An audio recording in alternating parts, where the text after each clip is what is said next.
हमारे चैनल को सब्सक्राइब करें और बेल आइकन दबाएं।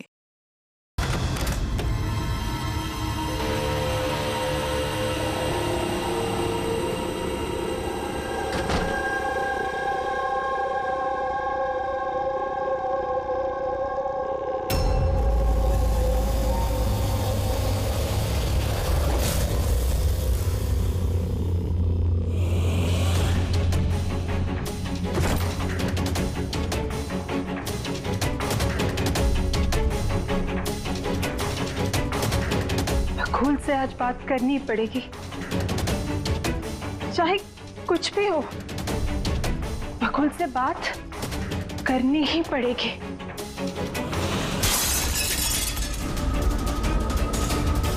घर में तो कोई नहीं है, ये आवाज कैसे?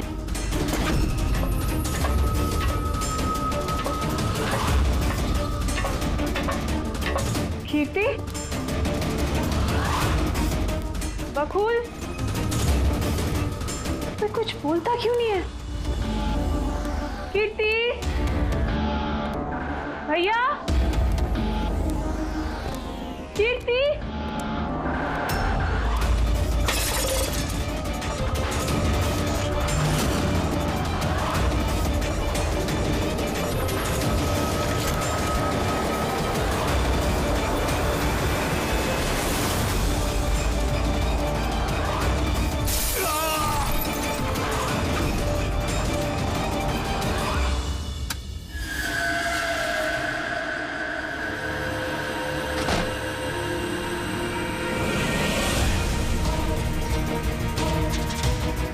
भैया का सूटकेस। भैया बैंगलोर नहीं गए क्या?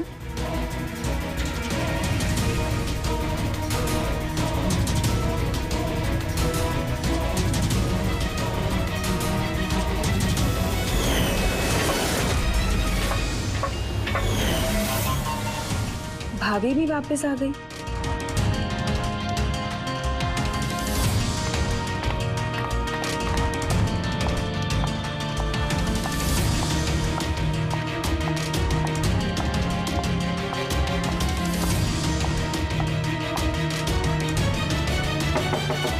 भैया, बकुल भैया, भैया आप बैंगलोर नहीं गए क्या? भाभी,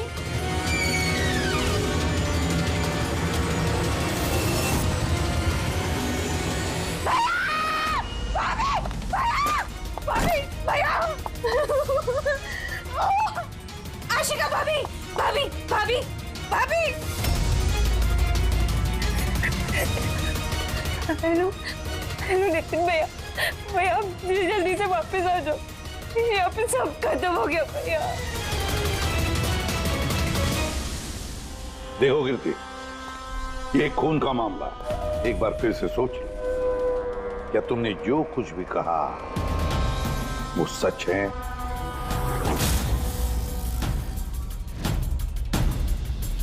सर, हमें नहीं लगता है कि ये बात सच है। आपके लगने या ना लगने से कोई फर्क नहीं पड़ता। जब आपसे कुछ पूछा जाएगा तभी बोलना। हो सकता है ये सच बोल रही हो, क्या पता। मैं पागल नहीं हूँ, मैं होश में हूँ। मैं कह रही हूँ ना आपको कि आशिका भाभी ने खुद ही बोला है कि उन्होंने बकुल भैया का खून किया है। भाभी! भाभी! भैया!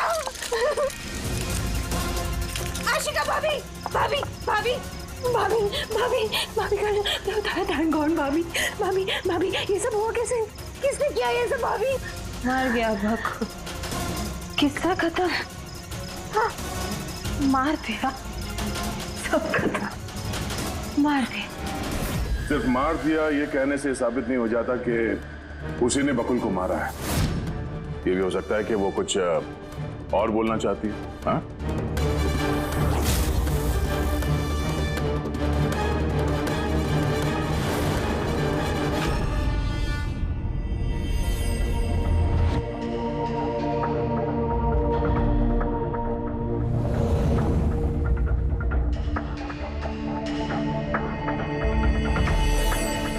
एक बात बताओ, जब बकुल का खून हुआ उस वक्त तुम सब लोग कहां पर थे?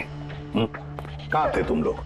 मैं और नितिन तो एक दोस्त की शादी में खंडाला गए थे। कीर्ति का कॉल आया और हम भागे चले आए। मेरी बिजनेस मीटिंग थी होटल क्रिट्स में, वहाँ एक क्लाइंट के साथ डिनर था। जैसे ही नितिन का फोन आया तो मैं यहाँ पर चला आया। और आप कीर्ति, आप कहां थे? मैं बाहर गई हुई थी। कीर्ति बाहर गई थी, चाचा जी क्लाइंट के साथ मीटिंग में थे और आप दोनों खंडाला गए थे। उस वक्त बकुल और आशिका घर में अकेली थी, है ना? बकुल भैया भी बैंगलोर जाने वाले थे, उनकी 11 बजे की फ्लाइट थी और आशिका भाभी तो पार्टी में गई थी। आप सब घर में नहीं थे तो फिर बैंगलोर जाने वाला बकुल वापस क्यों आया घर पे? और ये आशिका वो पार्टी से वापस क्यों आई? तो वो आप जाकर आशिका भाभी से पूछिए ना कि वो इतनी जल्दी वापस क्यों आ गई। वो तो घर पे ये बोलकर गई थी ना कि वो सुबह वापस आएंगी। वो तो हम पूछेंगे उससे। फिलहाल आप बताइए, आप कहाँ गई थी बाहर? मेरी मदर बैंड्रा रहती है, उनको अचानक फूड पॉइजनिंग हुआ था, मैं उनके पास ही गई थी और फिर वहीं से मैं आई। वाह,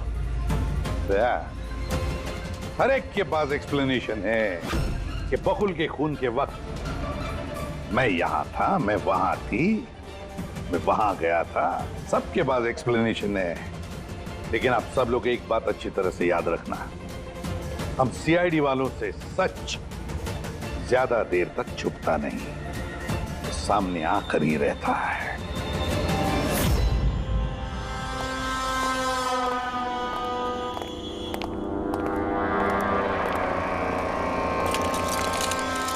हाँ जी, पूरी बॉडी में कांच के टुकड़े घुसे हुए थे यहाँ पे। सर लुमिनॉल टेस्ट भी किया सर, यहाँ पे जो खून है इसके अलावा कहीं भी खून नहीं है। एक काम करो, घर की अच्छी तरह से तलाशी लो, देखो कोई ना कोई सबूत जरूर मिलेगा, है ना?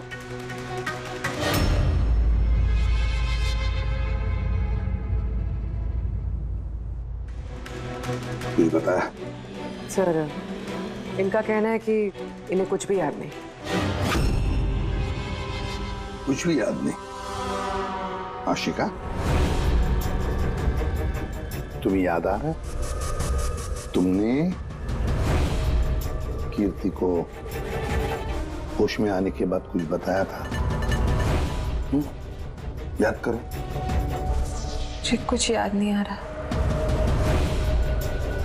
याद करने की कोशिश करो। कीर्ति कह रही थी कि बकुल का खून तुमने किया, ऐसा तुमने खुद उसको बताया?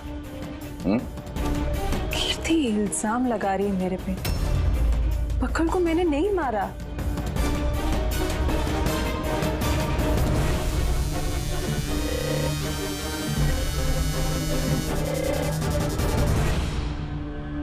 सर कहीं ये याददाश्त जाने की एक्टिंग तो नहीं कर रही है? हो सकता है, क्योंकि बकुल यहाँ कमरे में खून से लथपथ पड़ा है तो इसके सर पे थोड़ा सा निशान है, बस। बेहोश हुई कैसे? वही तो, इससे सच उगलवाना पड़ेगा। कैसे उगलवाएंगे सर?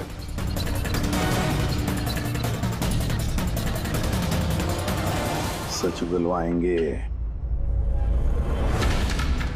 नार्को टेस्ट से।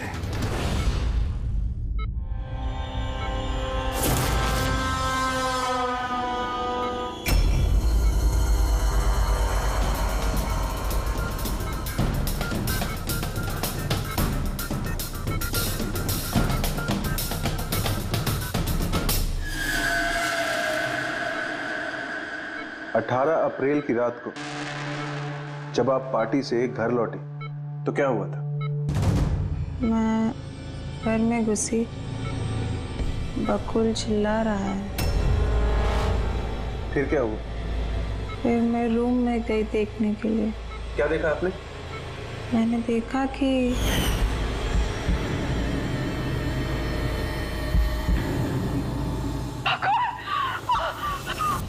जैसे ही मैं अंदर गई तो मैंने देखा बकुल वहां पे है। उसके पीठ से खून निकल रहा था। उसने मुझे मदद के लिए कहा। जैसे ही मैं उसके नजदीक गई, मैंने वहीं पर एक लड़की की लाश पड़ी हुई देखी।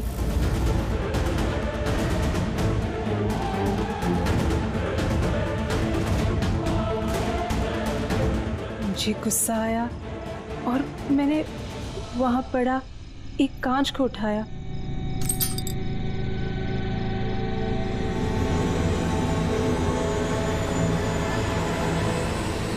और बकुल को मार दिया। तभी मुझे मेरी गर्दन पे प्रेशर महसूस हुआ। मैं बेहोश होने लगी। बेहोश होने से पहले मैंने दरवाजे पे एक फिगर को देखा जिसने ऑरेंज फ्लोरेसेंट जैकेट पहन रखी थी। आदमी था या औरत थी? आदमी। ओके, फिर क्या किया उसने? वो मेरे पास आ रहा है। शायद मुझे मारना चाहता है। अच्छा आशिका, तुमने वहां किसी औरत की लाश को देखा था? हाँ, देखा था। औरत की लाश? वहां पर तो हमें किसी औरत की लाश नहीं मिली। हम तो बकुल के मर्डर की जांच कर रहे हैं। अभी एक नया केस कहां से आ गया? कौन सी औरत की लाश है? कौन थी वो औरत? मुझे याद नहीं, सब धुंधला दिख रहा है। ये कहीं ये हमें गुमराह तो नहीं कर रही? समझ में नहीं आ रहा है ये किस औरत की बात कर रही है, किस औरत की लाश की बात। आशिका, तुमने बकुल को क्यों मारा? क्यों मारा बकुल को? ठीक ही हुआ कि वो मर गया। वैसे ही जिंदा रहता तो मैं सड़कों पे धक्के खाती। हेलो, सड़कों पे धक्के क्यों खाते? बदचलन साबित करना चाहता था। तलाक चाहता था मेरे से। अच्छा, वो मरी हुई औरत, वो कौन थी? मैंने आपको कहा ना, मुझे याद नहीं वो कौन थी। देखो आशिका, हमें वहां पर किसी भी औरत की लाश नहीं मिली। तो फिर कहाँ गई होगी वो लाश? मुझे जब होश आया वो लाश वहां से जा चुकी थी। और वो फ्लोरेसेंट ऑरेंज कलर का जैकेट पहना हुआ आदमी? वो धुंधला धुंधला सा दिख रहा था। दरवाजे पे ही खड़ा था। शायद मेरे बेहोश होने का इंतजार कर रहा था।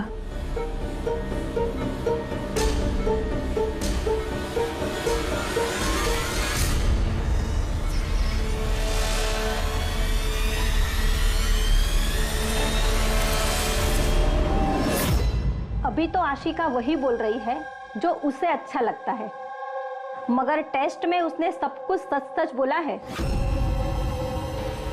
Thank you sir. अगर इसने नार्को टेस्ट में सच बोला है तो हमें उस मरी हुई औरत के बारे में पता करना पड़ेगा। लगता है क्राइम सीन पर दोबारा जाना पड़ेगा। अच्छी तरह से फिर से चेक करते हैं। कोई ना कोई सबूत तो मिलेगा ही मिलेगा। सर, ये मशीन कोई स्पेशल मशीन है? ये मशीन छोटे से छोटा सबूत ढूंढने में भी सक्षम है, जैसे कि माइक्रोब्स जो अक्सर धूल में मिल जाते हैं। और ये जो मशीन है ना, ये इस कमरे में छोटा से छोटा जो डस्ट पार्टिकल होगा ना, छोटे से छोटा, उससे उस जैकेट वाले आदमी का पता बता देगी जो इस कमरे में मौजूद था। बहुत बढ़िया।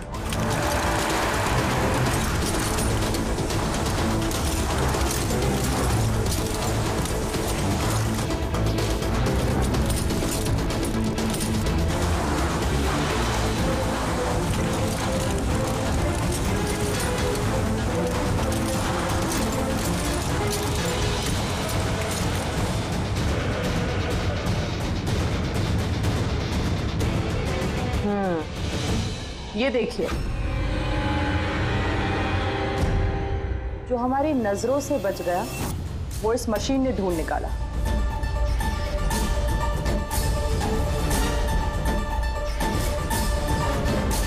कोई नाखून लगता है। वो भी नेल पेंट लगा हुआ, डेफिनेटली कोई औरत का है। मगर सर यहाँ कैसे? शायद भागा दौड़ी हाथापाई में किसी चीज से ठोकर लगी होगी और नाखून यहाँ पे रह गया। घर वालों का पता करो, इनमें से तो किसी का नहीं।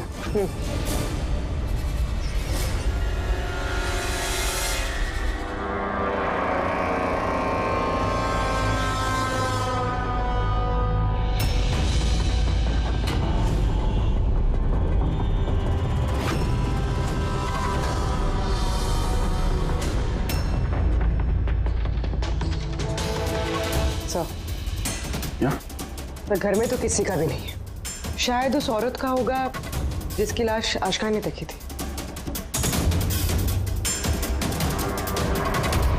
लगता तो ऐसा ही है।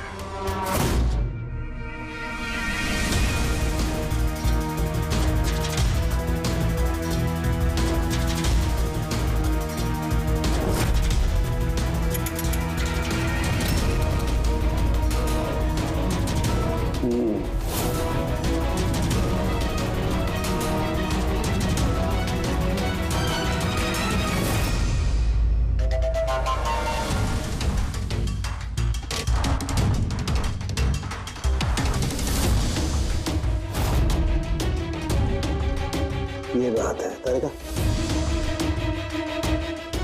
राइट। क्या पता चला इस नाखून का किसका है ये? सर, ये नाखून का डीएनए किसी भी फैमिली मेंबर से मैच नहीं हुआ। लेकिन एक बात पता चली बस, ये नाखून जिस किसी का भी है वो एक औरत है और उसकी उम्र 20 से 25 साल। 20 से 25 साल की औरत। और एक बात,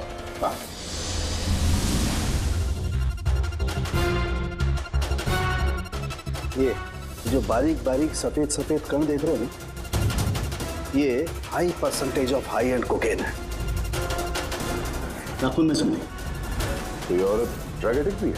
हाँ, घर परिवार की नहीं, बाहर की है। सर, कोई बाहर वाली वहां पे आई है तो किसी कार, ऑटो, टैक्सी वगैरह ही किया होगा। हाँ, पता लगाना पड़ेगा रिक्शा वालों से, टैक्सी वालों से कि क्या उनमें से किसी ने उसे घर पर छोड़ा है क्या। सर, वो आशिका बता रही थी कोई फ्लोरोसेंट ऑरेंज कलर की जैकेट पहने हुए आदमी था वहां पे। बेहोश होने से पहले मैंने दरवाजे पे एक फिगर को देखा जिसने ऑरेंज फ्लोरोसेंट जैकेट पहन रखी थी। वो कौन है, कहाँ से आया, कहाँ गायब हो गया, उसके बारे में भी पता लगाना पड़ेगा।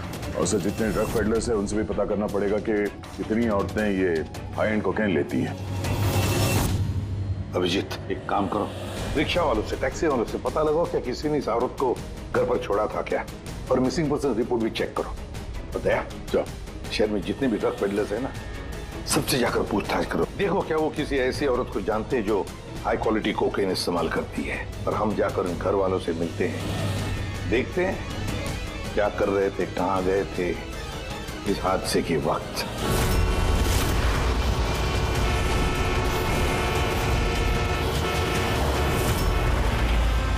तुम्हारी एसोसिएशन से पता चला है कि 10 तारीख को यानी परसों रात में तुमने शांति निवास बंगलो में किसी लड़की को छोड़ा था। हाँ सर, छोड़ा था। कितने बजे की बात है? सर लगभग 1 बजे की बात है, उसी बंगलो में। सर बहुत नशे में थी वो और बार बार अपने हस्बैंड को गाली दे रही थी। अच्छा जी सर।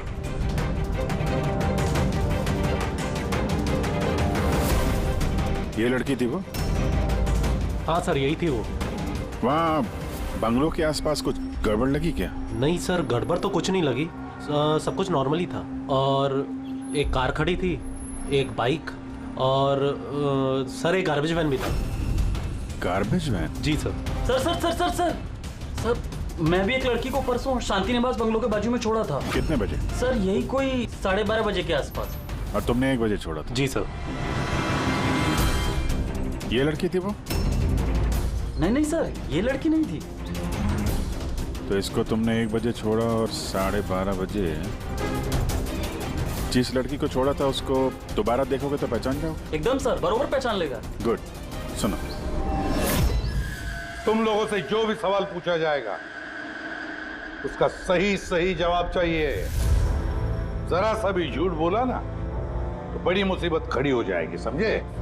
सर झूठ बोल के जान आफत में नहीं डालनी है हमें। तो फिर बताओ, जिस दिन बकुल का खून हुआ उस दिन क्या चेतन तुम्हारे होटल में था? जी सर, वो होटल में थे और उन्होंने सारा समय क्लाइंट के साथ बिताया। उन्होंने क्लाइंट के साथ डिनर भी किया। अच्छा, तो ठीक है, क्लाइंट के सारे डिटेल्स चाहिए हमें और उस दिन का सीसीटीवी फुटेज भी। शीना, कीर्ति की माँ को फूड पॉइजनिंग क्यों हुई? खाने में क्या मिलाया था? मैंने तो कुछ भी नहीं मिलाया था। आंटी जी तो बाहर गई हुई थी। जब वो वापस लौट के आई उनकी तबीयत खराब थी। सर नितिन और सिया दोनों सारा दिन शादी में ही थे। पूछे भी नहीं बता रहे, रट्टा मार के आए हो क्या? नहीं मैम, जो सच्चाई है वही बता रहा हूँ। 11 बजे फंक्शन बंद करा दिया था हमने। उसके बाद में नितिन और सिया वो लोग कहाँ गए? फिर वो दोनों अपने रूम में चले गए सर।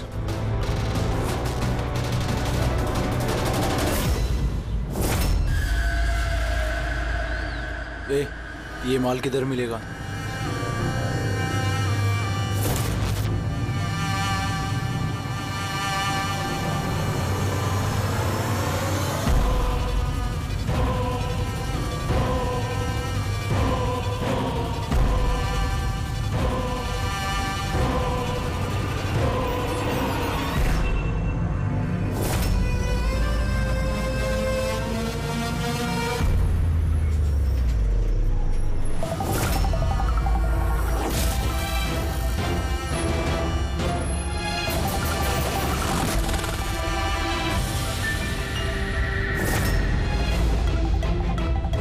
माल चाहिए।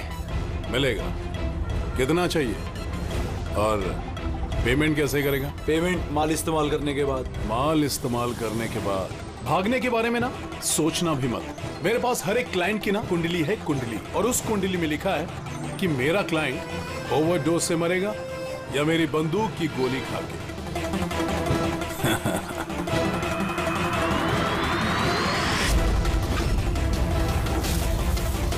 मगर तेरी कुंडली में लिखा है जेल जाना। क्या पागलपन है ये? कौन है आप लोग? ये हमारा आदमी है।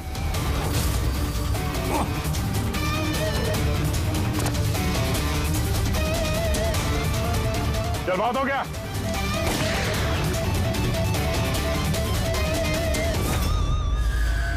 बस। उन सब औरतों के फोन नंबर चाहिए हमें जिन्हें तुम ड्रग सप्लाई करते हो। जल्दी लाओ।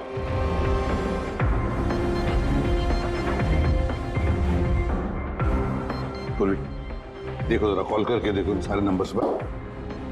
देखो कोई गायब तो नहीं है।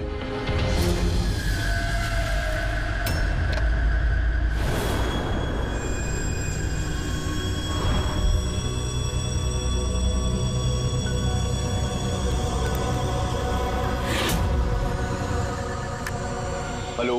हाँ जी, मैं सोनारिका से बात कर सकती हूँ? देखिए मैम, सोनारिका जो है 2 दिन से यहाँ काम पर नहीं आ रही है। क्या? और जिसकी वजह से हम लोग भी परेशान हैं। 2 दिन से?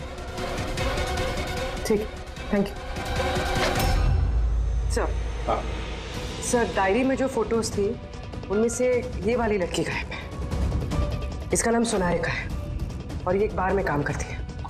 2 दिनों से गायब है। ये सोनारिका, ये तुम्हारी क्लाइंट है? हाँ सर। इसी लड़की को छोड़ा था तुमने? हाँ सर, यही थी। अच्छा, यही थी।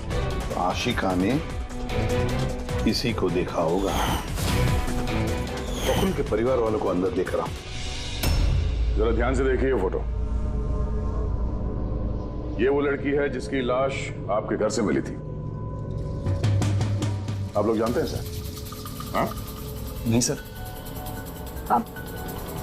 मैंने देखा है इसे बकुल भैया के साथ 2 महीने पहले। बकुल भैया के साथ 2 महीने पहले? कहां पर देखा था? एक होटल के बाहर, और भैया ने कहा कि ये उनकी क्लाइंट है। अच्छा, एक ड्रग एडिक्ट बार में काम करने वाली लड़की के साथ बकुल था, पर इनसे झूठ बोल रहा था कि क्लाइंट है। क्यों झूठ बोला उसने?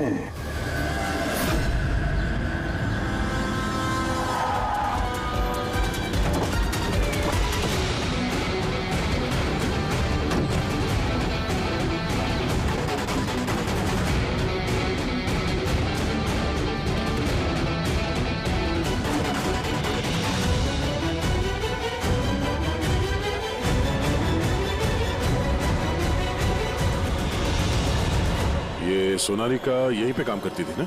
जी हाँ, यहीं काम करती है। आप लोग कौन? सीआईडी। सोनालिका का खून हो गया। क्या? इसीलिए वो 2 रात से यहाँ काम पर नहीं आ रही है। हाँ, मगर हमें उसकी लाश नहीं मिली है। और के साथ साथ ये बकुल नाम का आदमी है, इसका भी खून हुआ। हम ये जानना चाहते हैं कि सोनालिका का इस बकुल के साथ क्या संबंध है? संबंध के बारे में तो नहीं पता, लेकिन हाँ, ये आदमी कभी कभी हमारे बारे में सोनालिका को लेने आता था। फिलहाल आपको इसके बारे में ज्यादा जानकारी तेजी ही दे सकती है साहब। ये तेजी कौन है? सर, ये है तेजी। तेजी, सोनालिका तुम्हारी दोस्त थी। ये बताओ कि इस आदमी के साथ सोनालिका का क्या संबंध है? सर, सोनालिका का बकुल के साथ अफेयर चल रहा था।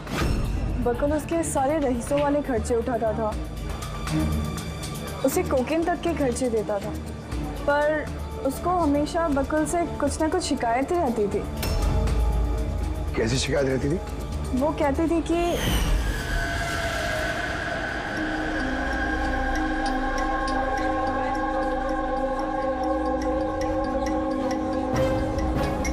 सोनालिका क्या हुआ? मैं बकुल के साथ ना अब ये रिश्ता और नहीं रख पाऊंगी। क्यों, क्या हुआ? ना तो ये रिश्ता रखने के पैसे मिल रहे हैं और नहीं वो बकुल अपनी बीवी आशिका को डाइवोर्स दे रहा है। कुछ तो करना पड़ेगा। क्या करेगी तू? ब्लैकमेल। क्या? मैं उसे ब्लैकमेल करूंगी जिसने मुझे नाटक करने के लिए कहा है। तो कोई सोनालिका को पैसे दे रहा था बकुल के साथ प्यार का नाटक करने के लिए।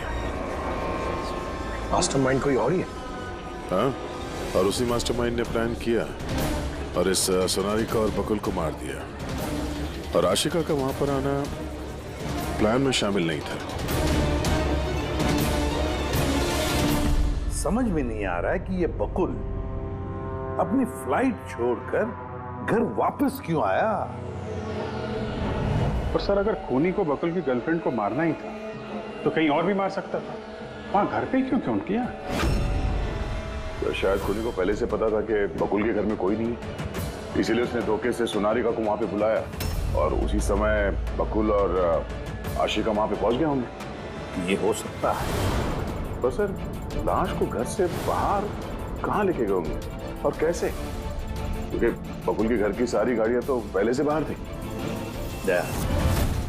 खूनी अगर चाहता है तो क्या लाश के टुकड़े करके वो सूटकेस में भी ले जा सकता है, या फिर लाश के टुकड़े करके वो प्लास्टिक के थैलियों में भी डाल सकता है। कचरे की थैलियां हैं प्लास्टिक की। हाँ सर। एक कार खड़ी थी, एक बाइक, सर एक गार्बेज वैन भी था। क्या? रात के 1 बजे? रात के 1 बजे बंगले के बाहर एक कचरे की गाड़ी खड़ी थी? इसका मतलब है सर ये खून प्लांट था। ये खूनी गार्बेज वैन लेके आया था लाश को ठिकाने लगाने के लिए। और सर, ये फ्लोरेसेंट ऑरेंज कपड़े गार्बेज वैन वाले तो पहनते हैं। सर, चेतन जिस कंपनी के बिजनेस डिनर पे गया था, ऐसी कोई कंपनी रजिस्टर्ड ही नहीं। मेरी बिजनेस मीटिंग थी होटल क्रिट्स में। और कीर्ति की माँ ने बाहर कुछ भी नहीं खाया। मेरी मदर बांद्रा रहती है, उनको अचानक फूड पॉइजनिंग हुआ था, मैं उनके पास ही गई थी। फिर भी उसे फूड पॉइजनिंग हो गई। ठीक है, ये भी पता लगाना चाहिए कि जिस रात बकुल और सोनालिका का खून हुआ, उस रात खंडाला से कोई टैक्सी या प्राइवेट गाड़ी आई थी क्या बंगले पर? अपनी माँ की बीमारी के बारे में सच सच बताओ।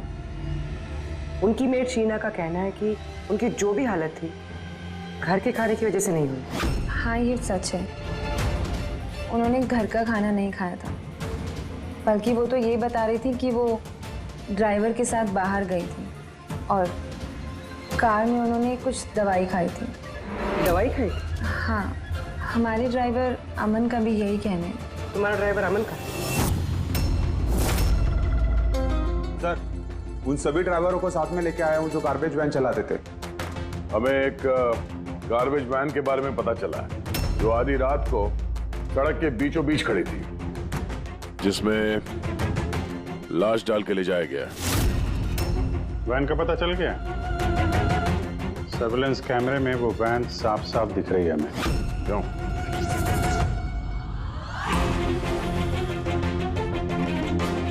तुम हो ना उस वैन के ड्राइवर? नहीं सर, मुझे कुछ नहीं पता। मेरा भाई लेकर गया था सर उस वैन को। अब वो उसे कहाँ लेकर गया था और क्यों लेकर गया था मुझे कुछ नहीं बताया सर उसने। फोन लगा उसको? जी सर।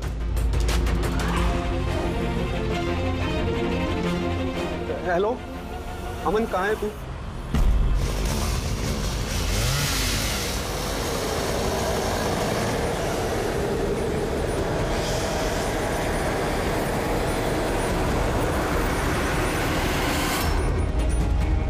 क्या भाई, कैसा है?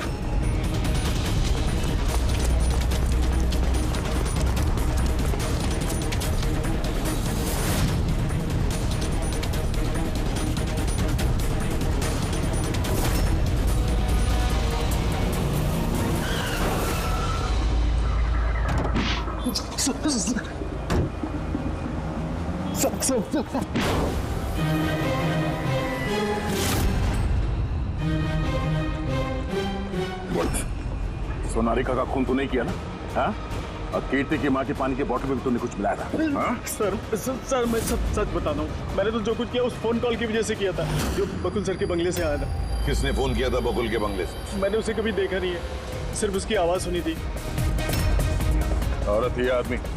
सर कभी कभी तो औरत की आवाज में फोन आता था और कभी आदमी की आवाज में। सर, ये जो कोई भी है ना, ये बकुल के घर वाला ही। हाँ, मगर तूने ये सब किया क्यों? कोई फोन पे कुछ भी बोल देगा तू कर देगा? हाँ? सर मुझे लालच दिया गया था सर कि मेरे 5 लाख के कर्जे को चुका दिया जाएगा अगर मैंने उनकी बात मानी तो। सर मैं लालच में आ गया था, मगर मैंने कोई खून नहीं किया सर, मैंने तो सिर्फ लाश को ठिकाने लगाया था सर। लाश कहाँ?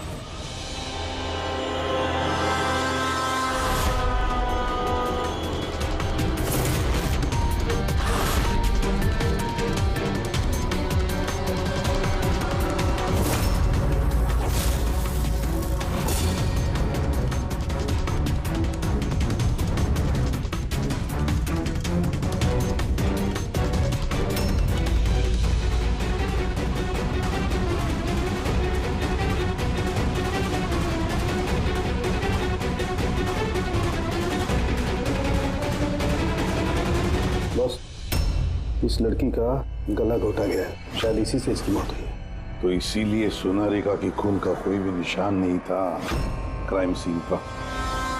और उसके पैर के अंगूठे का नाखून भी उखड़ा हुआ है।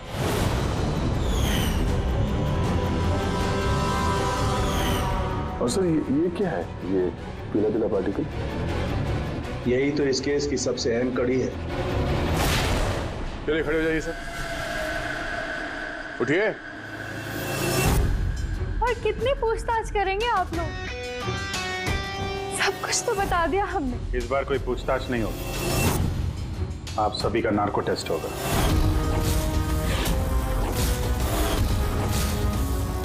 नार्को टेस्ट क्यों पर? क्योंकि आप में से कोई है जो सच नहीं बोल रहा है।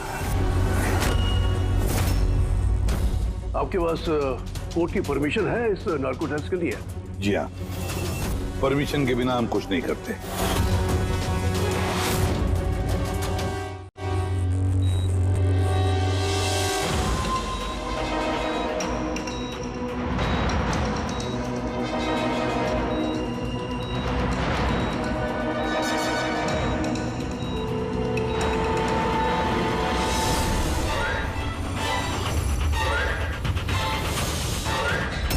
नींद आ रही है?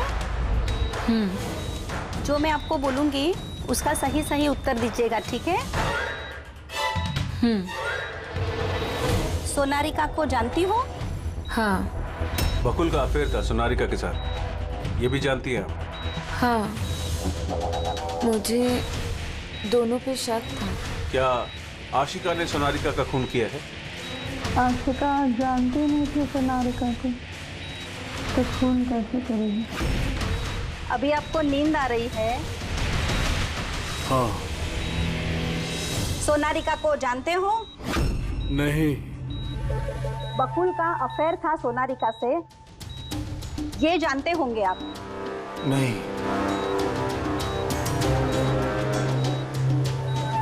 क्या आशिका ने सोनारिका का खून किया है?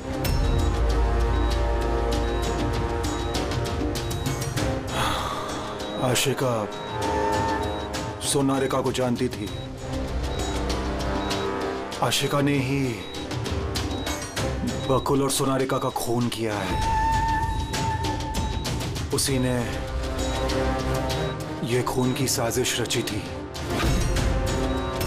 आशिका की हरकतें कुछ दिनों से काफी अजीब थी। ये बात मैंने बकुल को बताई थी। क्या हुआ सर? हुआ कुछ नहीं नितिन, सिर्फ इतना बताना था कि ट्रुथ सीरम के असर से इंसान सिर्फ उतना ही बताता है जितना उसे पूछा जाता है, ज्यादा कुछ नहीं बताता। अब बात यह है कि इंसान का दिमाग अपना मेमोरी शेयर करता है पर ओपिनियन नहीं देता, जैसे तुमने अभी दिया। अब सारी असलियत फटाफट बता दे, वरना असली वाला सीरम देना पड़ेगा तुझे। असली ट्रूथ सीरम मतलब ये कि हमने जो सीरम दिया था वो ट्रूथ सीरम नहीं था, ग्लूकोज का इंजेक्शन था। What? शक तो हमें तुम पे पहले से ही था, लेकिन सारी सच्चाई तुम्हारे मुंह से सुनना चाहते थे। नितिन, सब कुछ तुमने बड़ी सफाई से, बड़ी चालाकी से किया था, लेकिन सोनारिका के चेहरे पर जो हल्दी लगी थी ना, उसने तुम्हें पकड़वा दिया।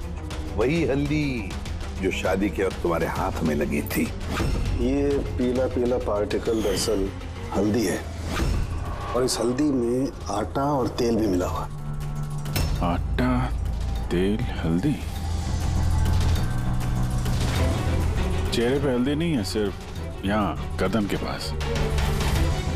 कहाँ से आई होगी ये हल्दी? सर, सिया बता रही थी कि वो लोग खंडाला गए थे शादी के लिए, और वहां पे हल्दी के रस्म में शामिल भी हुए थे वो लोग। बकुल 500 करोड़ का एम्पायर चला रहा था, वो एम्पायर जो मैंने सेटअप किया था, लेकिन वो मुझे ही उस एम्पायर से बेदखल करने की फिराक में था। तो फिर उससे बात करते थे, उससे समझाते थे। बात करने की कोशिश की थी सर, कई बार कोशिश की थी, लेकिन वो सुनता तब ना। भाई था वो मेरा, मैं नहीं मारना चाहता था उसे, लेकिन वो पूरा एम्पायर अपने नाम पे करवाना चाहता था। इसीलिए फिर मैंने भी एक प्लान बनाया। क्या प्लान बनाया? बकुल और आशिका के आए दिन झगड़े होते रहते थे। वो आशिका को छोड़ना चाहता था। मैंने सोनारिका को पैसों का लालच दिया और उससे कहा कि बकुल से झूठ मूठ का प्यार का नाटक करे, और एक दिन आगे जाके उससे शादी भी करे। दरअसल मैं सोनारिका के जरिए अपना एम्पायर हासिल करना चाहता था। मगर उसे क्यों मार दिया? वो तो तुम्हारा साथ दे रही थी। शुरू में सर, लेकिन बाद में उसने मुझे ब्लैकमेल करना शुरू कर दिया। और इसलिए तुमने सोनारिका को धोखे से घर बुला लिया। हाँ सर, उस रात मैंने ऐसी सिचुएशन क्रिएट की जिससे कि सब लोग घर से बाहर रहे। मैं भी सिया के साथ खंडाला चला गया, और जैसे ही सिया ने दवाई ली और सो गई, मैं फौरन टैक्सी पकड़कर यहां आ गया और अमन को बुला लिया। सोनारिका के घर पहुंचते ही, देखो सोनारिका, मेरी बात समझने की कोशिश करो। अगर बीच रास्ते में तुमने मेरा साथ छोड़ दिया तो मेरा पूरा प्लान चौपट हो जाएगा। हो जाए प्लान चौपट, मुझे कोई फर्क नहीं पड़ता। और वैसे भी मुझे उस बकुल में कोई इंटरेस्ट नहीं है, और ना ही मैं उससे प्यार करती हूँ और ना ही मैं उससे शादी करना चाहती हूँ।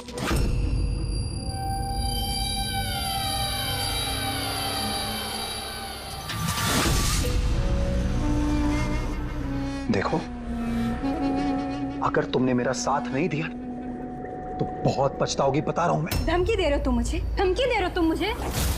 हाँ, ऐसा ही समझ लो।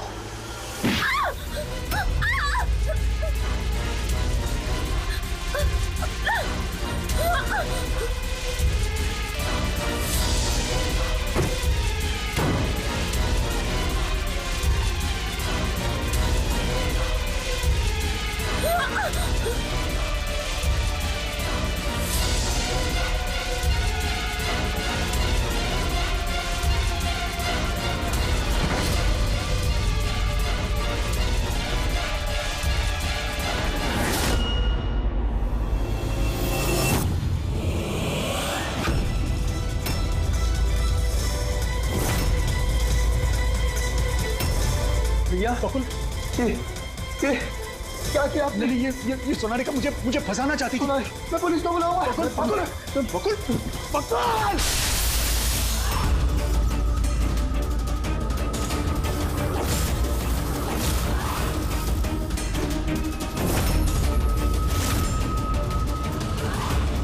बकुल,